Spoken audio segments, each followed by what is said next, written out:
자, 오늘 우리 웨스트민스터 신앙 고백 우리 첫 시간인데요. 여러분 교재 다 받으셨어요? 교재 다 받으셨죠? 자, 이 교재 우선 교재에 이름을 쓰세요. 겉에다가 이름을 쓰셔서 이거 끝날 때까지 이거 잊어버리시면 안 돼요. 잊어버리시면 이거 또 이거 만들어 드리기가 쉽진 않으니까 여러분 겉에다가 이름을 딱 쓰셔서 이거 내 거다 표시를 하시고요. 그리고 팁을 좀 드리면 내가 이거 매번 가지고 다니기 좀 그럴 것 같다. 그러면 여러분들이 좀 협력을 하셔서 교회 어디에 딱 좀 비치를 하세요. 집에 가서 안 보시잖아요. 집에 가서 누가 보겠어요. 먹고 살기 바쁜데. 그러니까 교회에다 모셔두시고 그때그때 쓰시고, 그래서 우리 뭐 본당이든 밑에 어디 우리 그 격실이든 간에 적절한 곳에 이렇게 여러 명이 같이 모아두시고 또 예배 때마다 이렇게 가져다가 보시는 것도 방법이라 생각합니다. 여러분 이거 다 손으로 만들었어요. 손으로 만들었습니다. 우리 교회에서 다 출력해가지고 우리 사모하고 우리 박윤신 집사님하고 해가지고 온종일 하고 고생을 좀 했어요. 예, 잊어버리지 마시고요. 잘 관리하셔서 사용하시길 바라고요. 자, 우선 그 표지를 보시면 교재 컷장 보면 웬 교회가 등장하죠? 이 교회가 바로 웨스트민스터 신앙 고백이 작성되어 있는 그 웨스트민스터 사원입니다. 영국의 웨스트민스터 사원이고요. 영국의 굵직굵직한 국가 행사가 여기서 있습니다. 다이애나 왕세자비 돌아갔지만 그분 결혼과 장례가 여기서 있었던 것으로 제가 알고요. 그렇습니다. 바로 이곳에서, 이 교회에서, 이 사원 안에서 신앙 고백서를 위한 그 모임이 있었던 것이고요. 자, 한 페이지를 넘기시면 웨스트민스터 신앙 고백서라고 이렇게 되어 있기도 하고요. 바로 목차가 나오는 분도 계시고 바로 목차가 나오는 분 계시고. 자, 목차를 보시면 총 33장으로 되어 있습니다. 그래서 한 주에 한 장씩 보는 것을 목적으로 하는데, 그럼 몇 주 걸리겠습니까? 33주가 걸리겠죠? 그런데 하루에 한 장을 다 못 볼 수도 있고, 그러니까 시간과 여건이 허락되는 대로 이렇게 진행을 해보려고 합니다. 이런 목차를 잠깐 보시면 성경, 하나님과 삼위일체, 또 하나님의 영원한 작정, 창조, 섭리, 이런 주제들이에요. 그러니까 성경에 대해서 우리 개혁주의 신앙은 어떤 입장을 갖고 있는가? 성경에 대한 입장을, 우리 성경에 대해서 우리가 믿고 있는 교리적인 사항은 무엇인가? 그게 이제 1장에 나오고요. 하나님과 삼위일체, 과연 삼위일체는 무엇인가? 이런 부분이 2장에 소개되어 있고, 그러니까 각각의 그 나오는 내용들이 우리가 믿고 있는 이 신앙하는 바를 체계적으로 정리해 놓은 거예요. 그리고 내용 자체만 봐도, 제목 자체만 보아도 여러분 어떻습니까? 공부하고 싶은 열의가 불끈불끈 솟아나지 않습니까? 아이고, 뭐 또 이렇게 그냥 책을 만들어가지고 앞장 보면 앞장 한 장 넘기면 그 생각도 안 나고 그러는데 눈도 나쁘고 힘든데 이게 뭐라 만들었나? 여러분 그러지 마시고요. 자, 또 즐겁게 또 말씀 배우고 또 나누는 그런 시간이 되었으면 좋겠습니다. 한 주제 한 주제가 참 우리가 의미가 있고요. 믿음 생활하면서 우리 개혁주의 신앙 안에서 신앙 생활을 하면서 적어도 이런 것들은 우리가 좀 확실히 좀 붙잡아야 돼요. 그래야 이단들이 창궐하는 이 시대에 우리 신앙의 순수성을 지킬 수 있고요. 나의 신앙과의 교리를 반드시 세워야 내가 든든한 그런 신앙인으로 자랄 수가 있습니다. 자, 이 내용 한 좀 넘겨 보시면 1페이지 보면 1장 이렇게 나와 있죠. 1장에 나와 있고, 그래서 성경 하면서 뭐 본성의 빛과 창조의 섭리 사용 이렇게 쭉쭉쭉쭉 이렇게 나와 있는데, 그래서 웨스트민스터 신앙 고백 본문은 왼편에다 실었고요. 그리고 오른쪽에 빈 칸은 필요하신 필기를 하시도록 그렇게 나름 배려를 했습니다. 그래서 한 장씩 넘기시면 늘 왼쪽에는 본문이, 오른쪽엔 빈 칸이, 이런 식으로 교재는 구성이 되어 있고요. 여러분 하여튼 지혜롭게 같이 잘 사용하셔서 저도 그렇고 우리 성도님들도 좀 유익한 시간이 되었으면 좋겠습니다. 자, 오늘은 첫 시간이고요. 그럼 오늘은 요거를 잘 보관하세요. 요거는 이제 다음 주가 헌신 예배라 다음 주는 헌신 예배로 예배를 드리고 10월 첫 주부터 본격적으로 이걸 시작할 테니까요. 그때까지 잘 보관하시길 바랍니다. 또 아직 잊어버려가지고 시작도 안 했는데 잊어버려서 당황하시면 곤란하고요. 어디도 가게 팔지도 못해요. 우리 교회 거밖에 안 돼요. 자, 잘 보관하시길 바라고요. 오늘은 이 웨스트민스터 신앙 고백서가 있게 된 배경, 그 있게 된 배경을 함께 좀 살펴보려고 해요. 그러니까 오늘의 내용은 편안히 들으셔도 되고요. 또 필요하시면 원하시면 또 여러분 뭐 여백에다가 또 나름의 필기도 하셔도 괜찮을 것 같고요. 자, 오늘 첫째 강의는요, 웨스트민스터 신앙 고백서의 역사적 배경입니다. 화면에 띄워주시죠. 예, 보시는 왼편에 말씀드린 웨스트민스터 사원이 있고요. 오른쪽에 있는 그림은 당시의 회의 장면을 상상하여서 그린 그림입니다. 저렇게 수많은 목회자 그리고 평신도도 있었고요. 사람들이 모여서 우리가 믿는 바, 우리가 어떤 신앙을 고백해야 되는가, 우리는 어떤 교회가 되어야 하는가, 이런 것들을 논의한 그 상상도입니다. 넘겨주시고요. 자, 웨스트민스터 신앙 고백서란 뭔가? 웨스트민스터 신앙 고백서는요, 웨스트민스터 회의에서 회의 기간 중에 작성된 장로교회의 신앙 고백. 제대로 나오고 있는 겁니까? 잘 보이세요? 첫 번째만 보여주세요. 웨스트민스터 회의 기간 중에 작성된 장로교회의 신앙 고백서. 차차 살펴보겠습니다만 이 웨스트민스터 이 사원에서 회의가 열렸어요. 그 회의가 장장 1643년 7월 1일부터 1649년 2월 22일까지 5년 넘게 이 회의가 있었는데, 이 회의 기간에 이 신앙 고백서를 작성한 거예요. 이 회의 기간에. 자, 차차 앞으로 살펴볼 거고요. 자, 이 신앙 고백서를 우리말로는 신도개요서 이렇게 말하기도 해요. 신도개요서 들어보셨죠?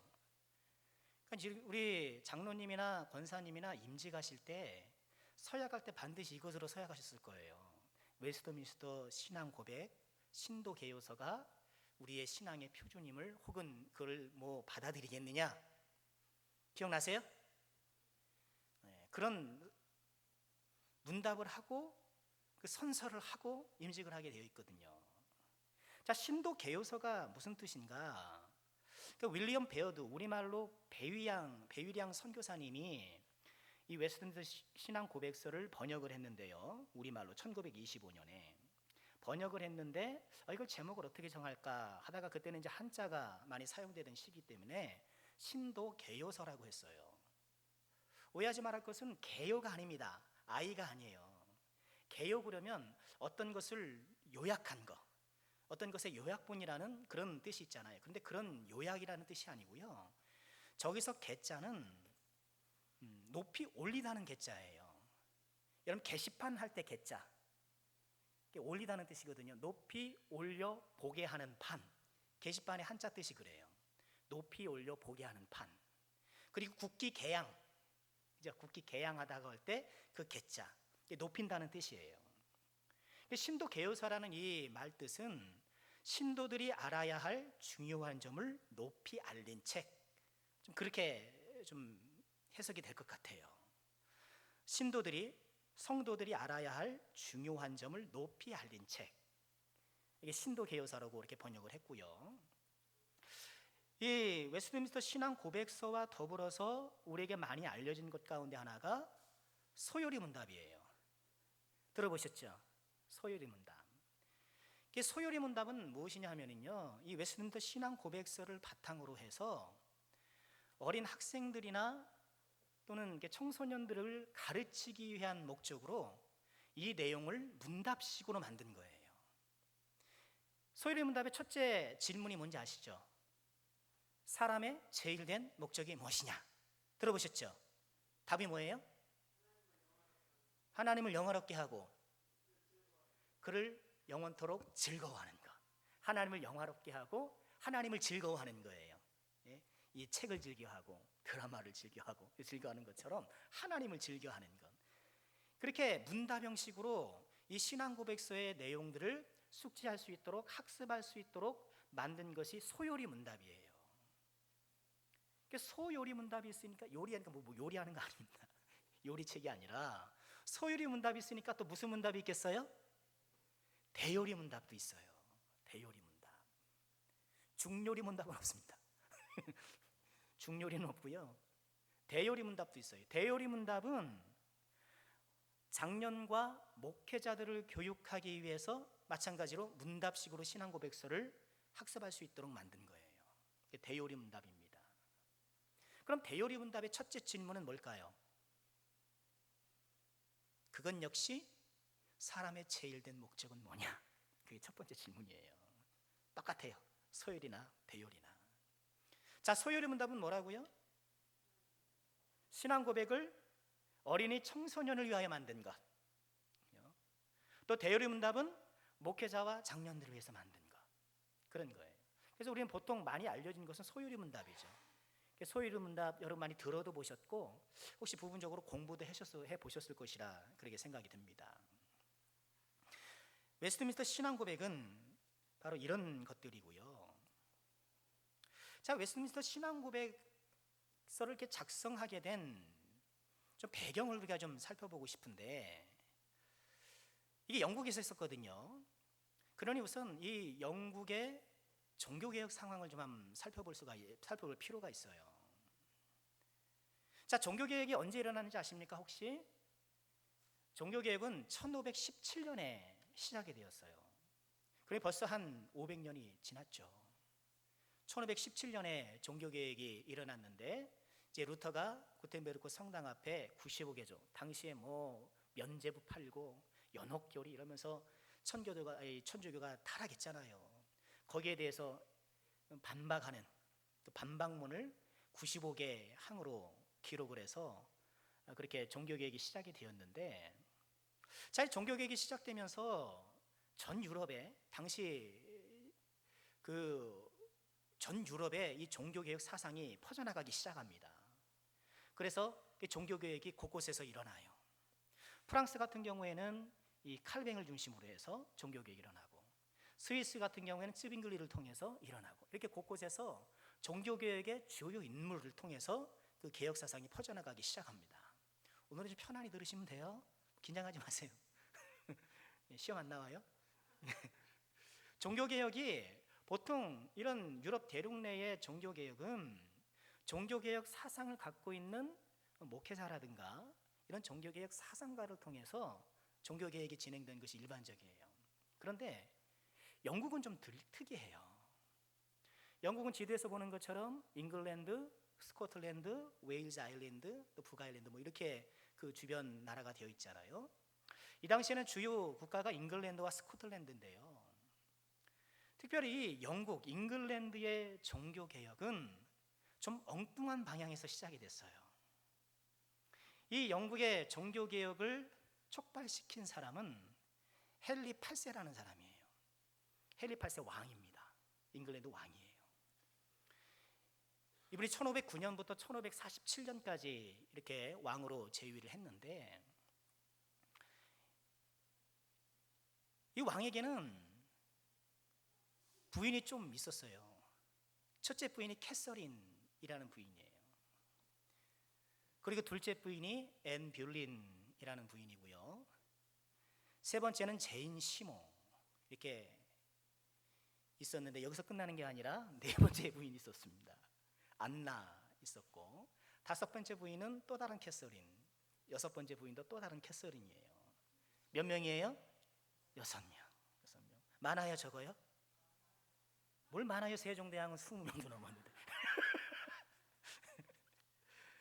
그런데 뭐 왕이 이 당시에 왕이 후궁을 드는 거에 큰 흠이 없었는데, 이 사람이 조금 남봉꾼 비슷한 사람이었어요. 남봉꾼 비슷한 사람이었어요. 자, 문제는요, 다음 페이지로 가죠.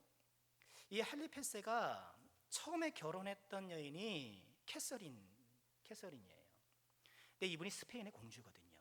당시에 스페인은 강대국이란 말이에요. 그러니 나라가 이렇게 결혼하는 거, 왕과 왕비가 결혼하는 거는 이 당시에 정략적이잖아요.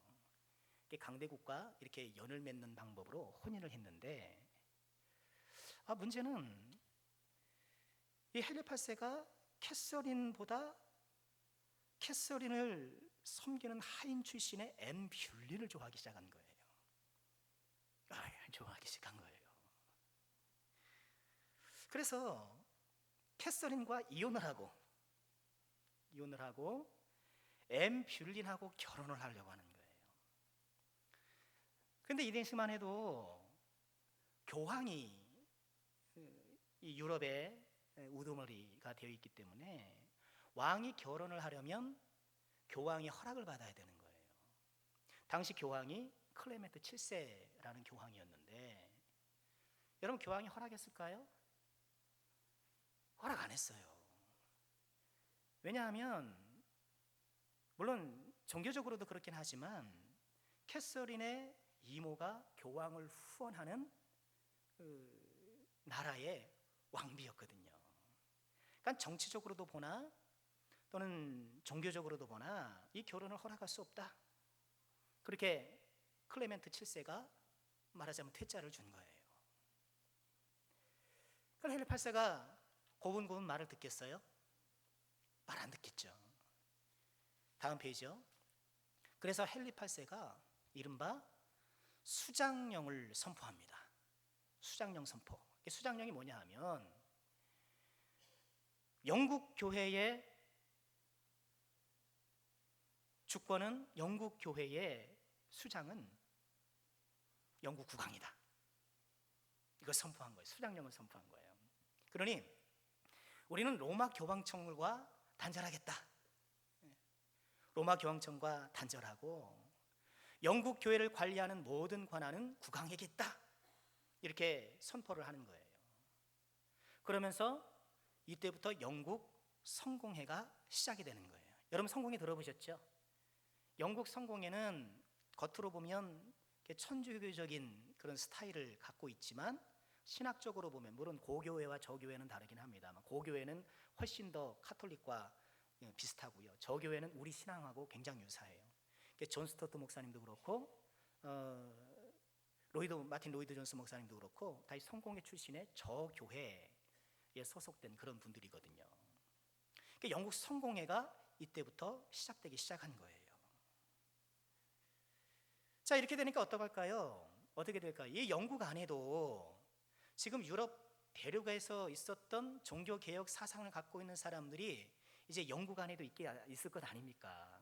그러니까 그 사람들이 이제 우리 영국에도 이제 종교개혁의 여명이 밝았구나, 그렇게 좀 희망을 하기 시작을 했는데 사실 그 희망이 뜻대로 이루어진 건 아니에요. 어쨌든 헨리 8세가 이처럼 로마 교황청과 절교를 선언하고 수장령을 선포하는 바람에 어떻게 해요? 종교개혁이 이런 상황 가운데에 일어나게 된 거예요. 그러니까 영국 교회의 종교개혁이 이처럼 독특한 상황 가운데 진행이 된 거예요. 자, 그런데 문제는 이 헨리 8세가요, 아까 부인이 6명이었는데 우리가 좀 주목해야 될 부인이 앞에 3명이에요. 이 캐서린과 사이에서 메리 1세라는, 캐서린, 앤 뷰린, 제인 시모, 이렇게 3 부인이 중요한데 캐서린과 사이에서 메리라는 여성이 출생하게 되고요. 이 사람은 메리 1세가 됩니다. 그리고 앤 뷰린과의 사이에서 엘리자베스 1세, 이 사람에 대한 영화도 제작된 걸 알아요. 제인 시모 사이에서 에드워드 6세가 이렇게 태어나요. 그런데 이 인물들을 잘 기억하세요. 다음 페이지요. 헨리 8세가 사망하게 되죠. 헨리 8세가 사망합니다. 한번 누르세요. 갔어요. 그다음에 헨리 8세 다음에 즉위한 사람이 바로 셋째 부인 제인 시모의 아들이었던 에드워드 6세였어요. 저번에 초상화는 저렇게 어려요. 이 에드워드 6세가 즉위할 때는 11살이었어요. 11살에 즉위해서 16살에 사망을 했고요. 이 에드워드 6세는 개신교 성향을 갖고 있었던 사람이에요. 그래서 이 에드워드 치하에서 뭔가 좀 이 종교개혁자들이, 이 개신교도들이 우리가 더 좀 소망을 볼 수 있겠구나, 우리 영국 교회가 더 이제 개신교 또 종교개혁 교회로 바뀌겠구나라는 그런 소망을 가지게 되는데, 이 에드워드 6세가 그만 뭐 한 5년 정도 제위에 올랐다가 갑자기 사망하고 말아요. 그리고 이 에드워드 6세를 이어서 첫째 부인인 캐서린의 딸인 메리가 여왕으로 등극해요. 영국의 최초의 여왕인 거예요. 그런데 이 메리는요, 보세요. 캐서린이 우리로 치면 헨리 8세에게 버림을 받았잖아요. 첫째 부인이 버림받았잖아요. 그러니까 엄마가 버림받고 그런 걸 어렸을 때 다 알았던 거예요. 다 알았고, 이 버림받는 배경 가운데 로마 교회와 단절하고, 또 그래서 이 로마 교회와 단절한 틈을 타서 이 잉글랜드 안에 종교개혁 사람들이 이렇게 헨리 8세를 도우면서 국교회가 성공회가 시작됐으니, 메리 1세는 이 헨리 8세에 대한 미움이 있겠죠. 그렇죠? 아버지가 엄마 버렸으니까 미움이 있고, 거기다가 헨리 8세를 도왔던 종교개혁가들에 대한, 그리고 국교도들에 대한 그런 원망 혹은 미움도 역시 있겠죠. 그러니까 이 메리는요, 다시 방향을 확 돌려서 친카톨릭 정책으로 펼쳐요. 그러니까 다시 카톨릭으로 돌아가자, 이렇게 하면서 수많은 개신교와 성공의 신자를 처형합니다. 지금 300명만 나와 있는 300만은 아니고요, 훨씬 많은 사람을 이렇게 죽여요. 박해를 해요. 그래서 별명이 생겼습니다. 피에 메리. 피에 메리라는 별명을 가져요. 자, 그러니 이런 영국 교회 내에서 종교 개혁을 지향했던 사람들의 입지가 넓어졌겠어요, 좁아졌겠어요? 대답해 보세요. 넓어졌어요? 좁아졌죠. 그러니까 종교 개혁이 아주 요원하게 된 거예요, 이 메리 때문에. 그런데 뭐 다행이라고는 할까요? 이 메리 1세가 역시 한 5년 정도 즉위하다가 또 죽고 말아요. 이 메리 1세를 이어서 엘리자베스 1세, 몇째 부인 딸이에요? 둘째 부인. 이거 잘 듣고 계시네요. 둘째 부인의 딸인 엘리자베스 1세가 즉위하게 돼요. 그런데 이 메리가 언니거든요. 메리가 이 엘리자베스를 핍박했게 안 했게요? 핍박했겠죠. 왜냐하면 엘리자베스 엄마 엠뷸린 때문에 자기 엄마가 쫓겨나고 그 고통을 당했으니 이 엘리자베스를 또 이 머니 메리가 막 박해했었어요. 자, 근데 엘리자베스는 어떤 정책을 취하느냐 하면은요, 영국 국교회 이 성공회를 다시 부활시키고요, 이 영국 국교회의 수장으로서 성공회를 중흥시키는 그런 역할을 해요. 그러니까 다시 이 메리 1세 때는 천주교를 갖다가 이 엘리자베스 때는 다시 성공회로 이렇게 돌아오게 된 거예요. 그러면서 엘리자베스가 주교 임명권을 갖게 돼요. 그러니까 주교를, 우리로 치면 목회자를 임명하는 권한을 이 여왕이 갖게 되는 거예요. 주교를 임명하는 권한을 이 여왕이 갖게 돼요. 그러니까 언니에 비해서는 개신교도들에게 굉장히 관대한 그런 입장을 갖고 있었고요, 또 성공회와 카톨릭의 반목이 심화될 수밖에 없었겠죠. 자, 이런 가정이 왔다 갔다 하는 거예요. 에드워드 헨리 8세가 이 로마 교회와 단절하면서 국교회를 만들고, 이 국교회를 만든 가운데에 종교개혁자들이 뭔가 좀 자신들의 역량을 펼칠 수 있을까 기대했는데 그렇게 뜻을 많이 이루지 못했지만, 그래도 에드워드 6세 때 개신교가 이제 좀 더 부흥할 것처럼 이렇게 올라가다가 피에 메리에서 또 확 내려가고, 그러다가 다시 어떻게 해요? 이 엘리자베스 때 다시 좀 살짝 올라와요. 뭐 이만큼 올라온 건 아니에요. 다시 한번 살짝 소망을 보게 되는 거예요. 자, 영국은 이처럼 에드워드 6세, 메리 1세, 엘리자베스 1세를 거치면서 영국의 종교개혁이 들쑥날쑥하는 이런 요동치는 판국이었는데, 반면에 이 스코틀랜드, 영국 위쪽에 있는 이 스코틀랜드의 종교개혁은 어땠는가? 이 스코틀랜드는요, 존 낙스라는 인물에 의해서 종교개혁이 시작됩니다. 본래 이 존 낙스는요, 카톨릭 사제였어요. 신부님이었어. 본래는 신부님이었는데 종교개혁가의 사상을 받고 이제 개혁주의자가 됐고요. 특별히 칼뱅으로부터 개혁주의 사상을 전수받아가지고 스코틀랜드의 장로교가 뿌리를 내리게 하는데 어마어마한 기여를 한 사람이 이 존 낙스예요. 그러니까 영국은 뭐 카톨릭을 갔다 국교가 됐다 막 이렇게 왔다 갔다 하는 과정이었지만, 스코틀랜드는 이 존 낙스의 활약을 통해서 이미 장로교회가 확립이 되어 있는 그런 상황인 거예요. 그러니까 스코틀랜드의 장로교가 훨씬 더 일찍 발전하게 되고 보편적으로 이 장로교가 도입이 되었던 것이죠. 그럼 개혁주의 장로교의 특징이 뭔가요? 이 존 낙스는 이렇게 말을 했어요. 왕이라도 법을 어기면 저항을 받게 될 것이다. 그럼 종교개혁 사상이라는 게 뭔가요? 하나님 절대 주권이에요.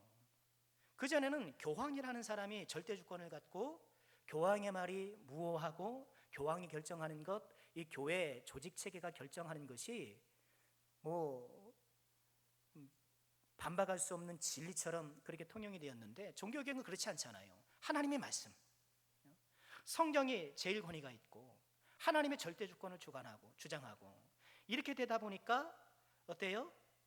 인간의 절대 주권을 인정하지 않아요. 여러분, 장로교라는 게 어떤 교회입니까? 우리 지금 교회에도 여러 교회 체제가 있지만 우린 장로교잖아요. 장로교는 교인들 안에서 교회를 리드할 장로들을 교인들이 선출하는 방식이에요. 우리 장로교는 그래요. 다른 천주교는 그렇지 않죠. 천주교는 위에서 신부님이 내려오는 거예요. 옆에도 마찬가지일 거예요. 임기가 어느 정도 정해졌는지 그건 내가 뭐 자세히 모르겠습니다만 제가, 그러나 위에서 교황청에서 파송하는 거예요. 그런데 우리는 어떻게 해요? 교회 장로를 교인들이 선출한단 말이에요. 그래서 담임 목사도 선출하고 장로님들도 선출하고, 저도 장로거든요. 가르치는 장로거든요. 이런 민주적인 방식을 도입하는 것이 장로교회. 그러다 보니까 어떻게 해요? 다른 교회 정치 체계에 비해서 사람의 어떤 개인의 절대 주권이, 개인의 어떤 주권들, 개인의 어떤 권력, 이런 것들이 약화되죠. 그럴 수밖에 없게 되겠죠. 자, 이처럼 스코틀랜드는 존 낙스에 의해서 일찌감치 장로교가 깊게 뿌리를 내리고 있는 상황이었어요. 영국과 스코틀랜드는 이렇게 가까이 있었지만 이게 종교적인 분위기는 이렇게 달랐어요. 자, 그런데 문제는 무엇인가 하면, 좀 전에 엘리자베스 1세 기억하시죠? 엘리자베스 1세가 즉위한 후에 엘리자베스 1세도 오랫동안 통치하지 못해요. 그만 죽고 말아요. 이 엘리자베스 1세를 이어서 왕에 오른 사람이 제임스 1세라는 사람이에요.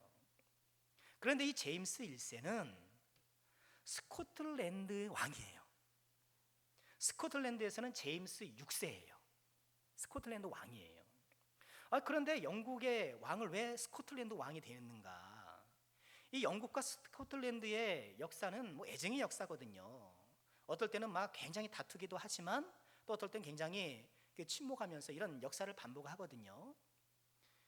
그런데 이 제임스 1세가 족보를 따져보면 왜 증조 할머니가 아까 처음에 등장한 헨리 8세의 친누나인 거예요. 이해되시겠어요? 헨리 8세 기억하시죠? 부인이 몇 명이요? 그 헨리 8세의 친누나가 왜 증조 할머니가 되는 거예요. 그러니 엘리자베스가 후손이 없었거든요. 후손 없이 죽으니까 그럼 이 왕위를 누가 계승할 것인가? 족보를 따져보니까 스코틀랜드의 제임스 6세가 1순위가 된 거예요. 그래서 제임스 1세가 영국과 스코틀랜드의 통합 왕이 돼요. 통합 왕이 돼서 이게 통치하게 돼요.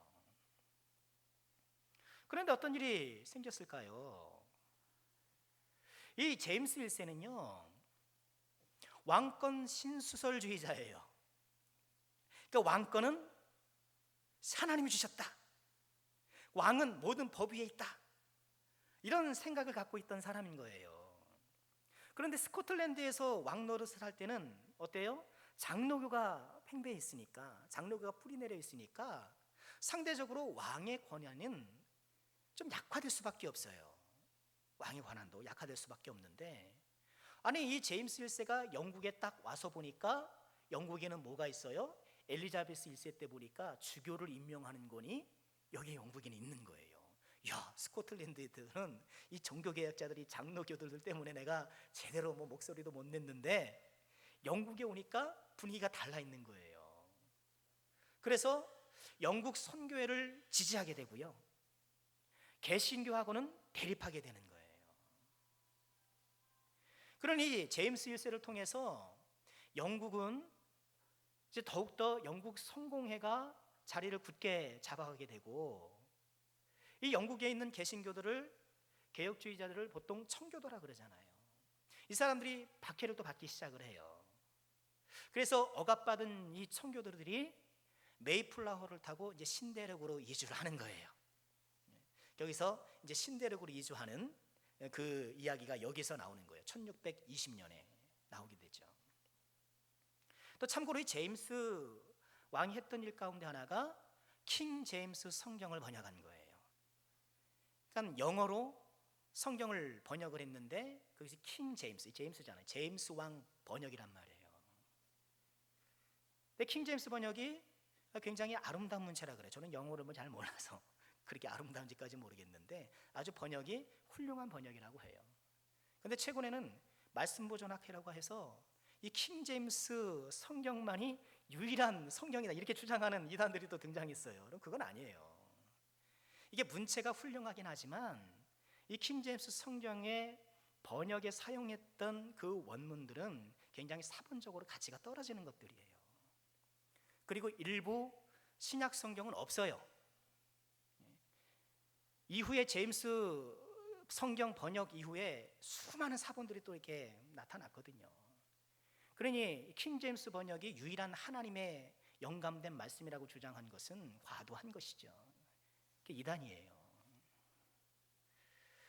자, 어쨌든 이 제임스 1세 치하의 영국은요, 이제 영국 성공회가 왕성해지고 그 가운데 이 개신교회는 또 청교도들은, 개혁주의자들은 상대적으로 위축될 수밖에 없었던 것이죠.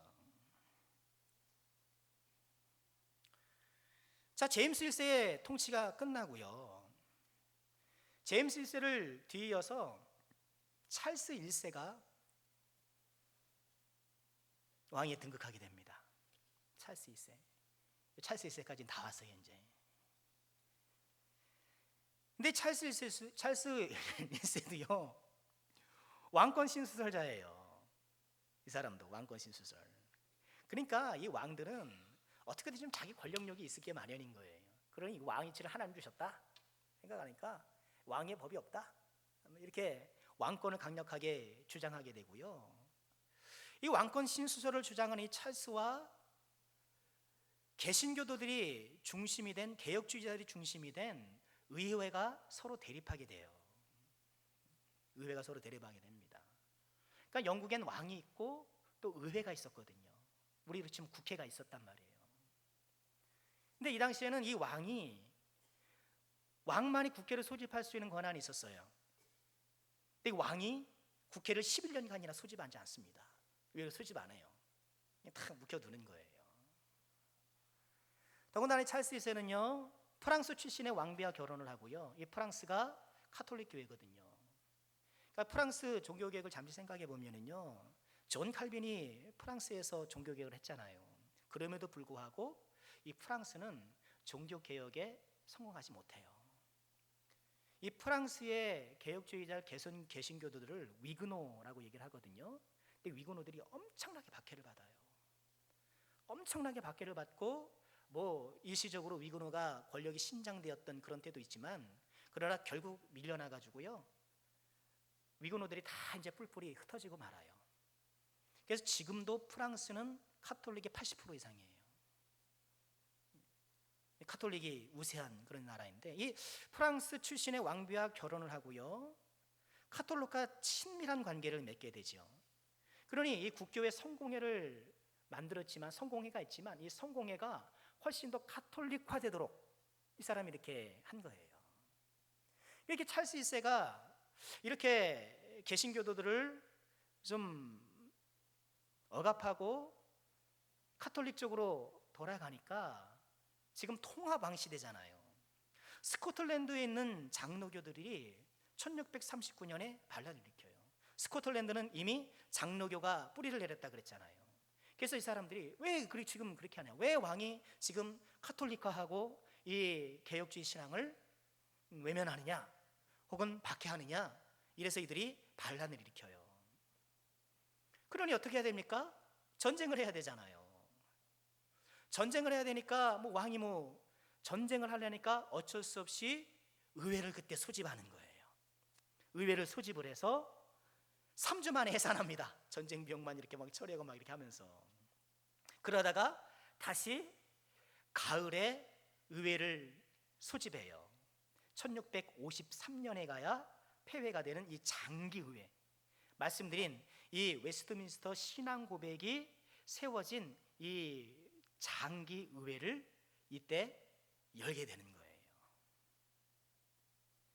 바로 이 기간에 뭐예요? 웨스트민스터 신앙 고백이 세워졌다는 거예요. 그러니까 찰스 1세를 추종하는 이 왕정파하고 이제 의회파하고 계속해서 내전이 일어납니다. 1651년까지. 이 장기의회가 1643년 6월 12일에 의회에 선택되고요, 임명된 성직달로 구성된 웨스트민스터 총회를 소집하는 거예요. 자, 어떤 얘기냐면요, 이제 의회가 이게 모였잖아요. 의회에선 기본적으로 개신교도 중심이란 말이에요. 우리가 이 의회로 이렇게 모였으니까 우리 영국 교회가 따라야 될 우리 신앙의 고백, 이 신앙 체계를 우리가 여기서 다 확립하자. 여러분, 지금 우리는 정교 분리가 되어 있기 때문에 대한민국은 국회에서 무슨 이걸 하는 게 없잖아요. 그럴 수 없잖아요. 그런데 영국이나 이 당시의 국가들은 이 교회 국가란 말이에요.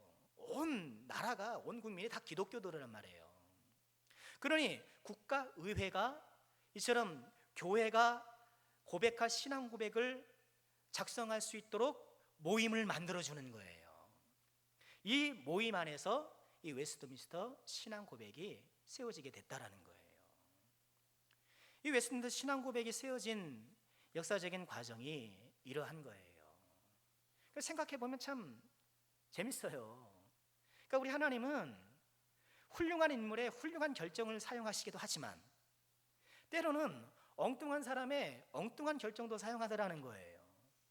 헨리 8세 어떻습니까? 이게 남봉꾼 같은 이 왕인데 전혀 종교심이 있는 사람도 아닌데 그 사람의 이런 가정사, 이 왕족의 비사를 통해서 영국의 종교개혁을 이끌어가고 그 안에서 이처럼 신앙 고백이 체결될 수 있도록 우리 하나님께서 신비롭게 그 역사 과정 가운데에 주관하시더라는 거예요. 자, 웨스트민스터 총회는 그러면 어떻게 진행이 되었는가? 1643년부터 1649년까지 이렇게 모여지게 됐는데요, 본래 이 웨스트민스터 총회에서 결정하려고 했던 것은 영국 국교회, 그러니까 성공회에 37개 조항이 있습니다. 이게 뭐냐 하면 영국 국교회도 우리가 믿는 바는 이런 것이다 하면서 37개 조항을 쫙 정해요. 우리가 믿는 신조가 이렇다 하면서 30개 조항을 정해놓고 있었는데, 처음에 모임은 이것을 좀 한번 개정해보자, 개정하기 위해서 그렇게 모임을 가졌는데, 그런데 어떻게 됐나요?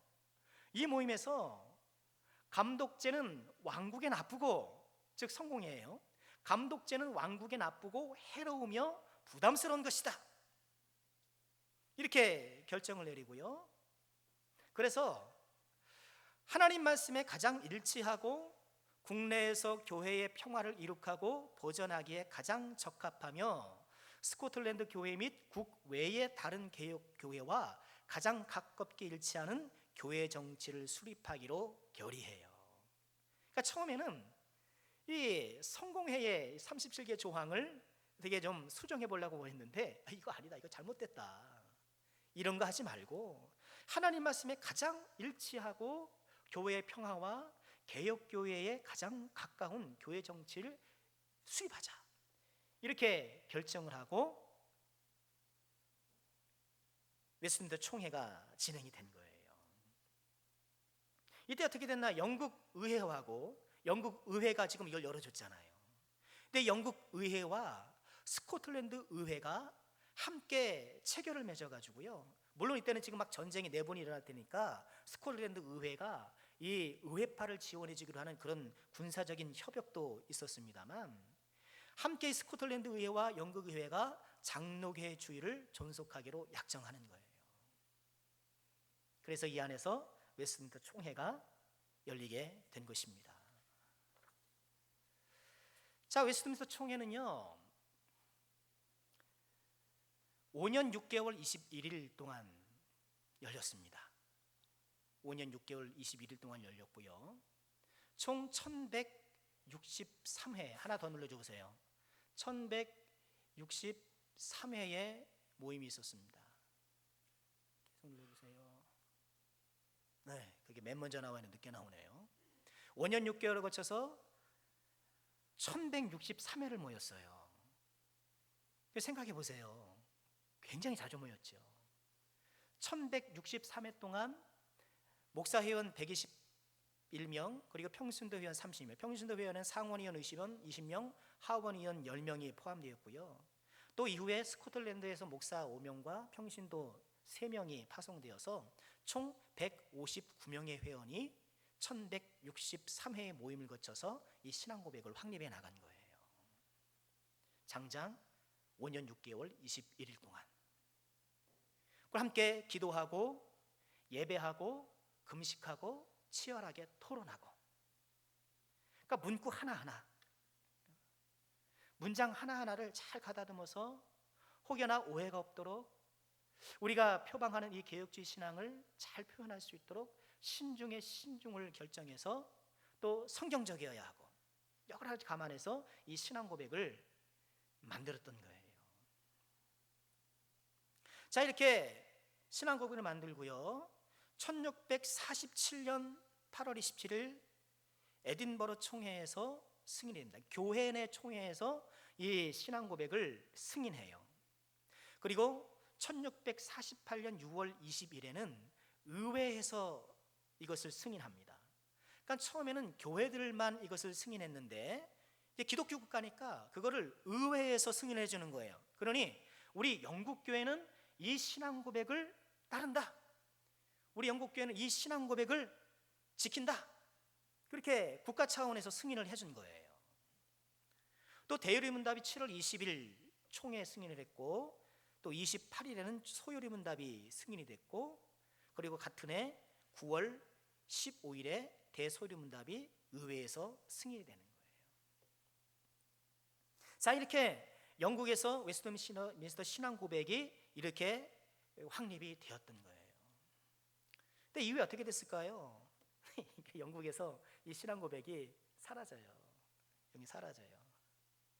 다시 영국은 또 과거로 돌아가요. 과거 돌아가서 이제 성공회로 가게 돼요. 뭐 그런 역사적 과정이 있고요.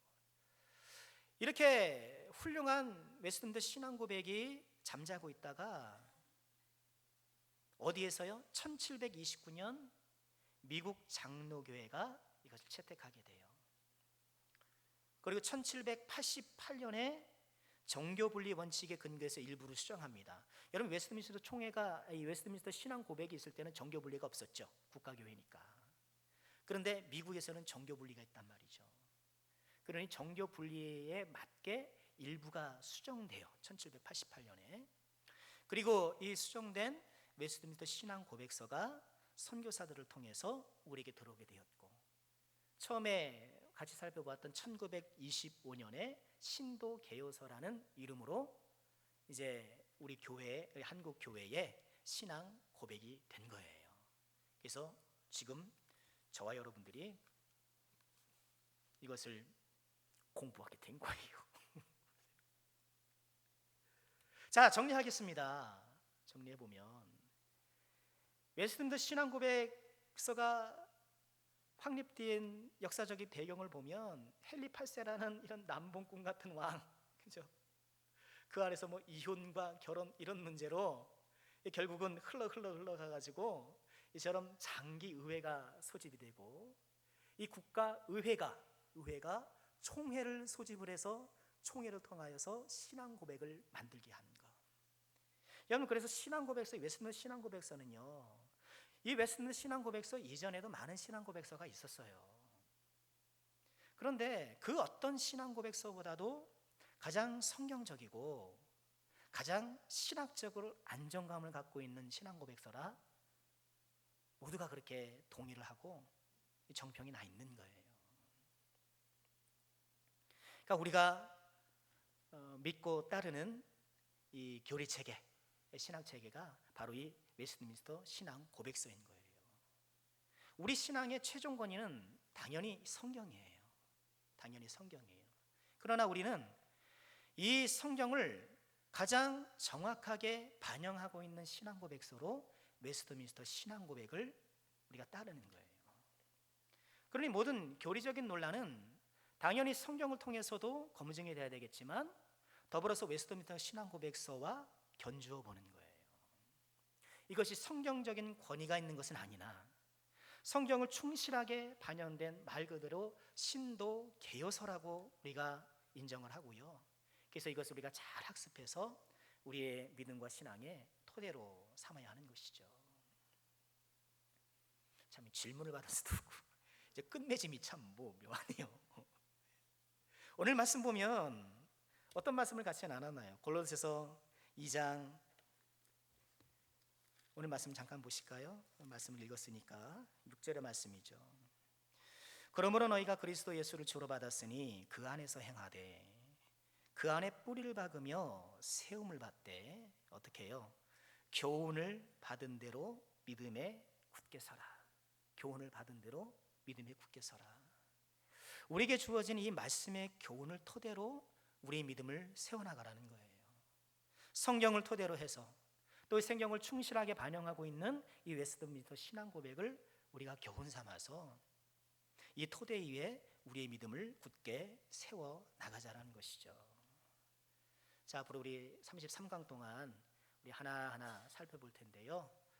여러분, 하나님께서 도와주셔서 저도 그렇고 여러분들도 그렇고 우리 모두가 다시 한번 우리 신앙을 재정립하고 우리 믿음을 새롭게 하는 그런 의미 있는 시간이 되었으면 좋겠습니다.